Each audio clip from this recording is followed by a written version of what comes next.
அஸ்ஸலாமு அலைக்கும் வரஹ்மத்துல்லாஹி வபரகாத்துஹு. கண்ணியத்திற்குரிய அன்பர்களே, நம்முடைய தாய் மரணித்து விட்டால் நமது வாழ்வில் இரண்டு வாசல்கள் அடைபட்டு விடுகிறது. ஒன்று, நமக்காக துஆ செய்யும் ஒரு பரந்த உள்ளத்தின் வாசல் அடைபடுகிறது. இரண்டாவது, தாயின் பாதங்களுக்கு கீழிருந்த ஒரு சுவன வாசல் அடைபடுகிறது. நல்லோர்களே, பெற்றோர்கள் இருக்கும் வரைக்கும் அவர்களது துஆவை பற்றி பிடியுங்கள். அவர்களுக்கு பணிவிடை செய்வதை வெற்றி என கொள்ளுங்கள்.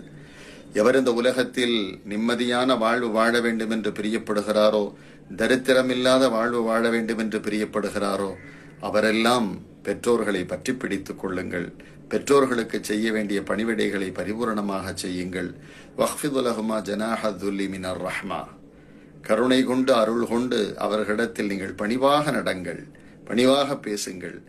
அவர்கள் நீங்கள் சிறு பிள்ளையாக இருந்த பொழுது உங்களுக்கு தேவையான யாவற்றையும் அவர்கள் தன்னலம் பாராமல் உழைத்து கொண்டு வந்து கொடுத்தார்கள்.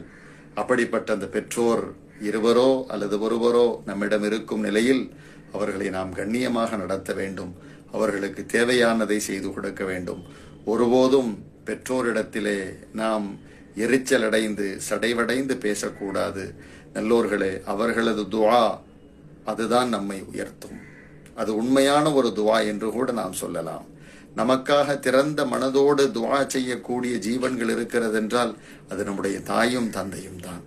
எனவே இருவரையும் பற்றி பிடித்துக் கொள்வோம். அவர்களுக்கு செய்ய வேண்டிய பணிவிடைகளில் குறைவு செய்யாதிருப்போம். அல்லாஹ் கிருபை செய்வானாக. ஆமீன் யா ரப்பல் ஆலமீன்.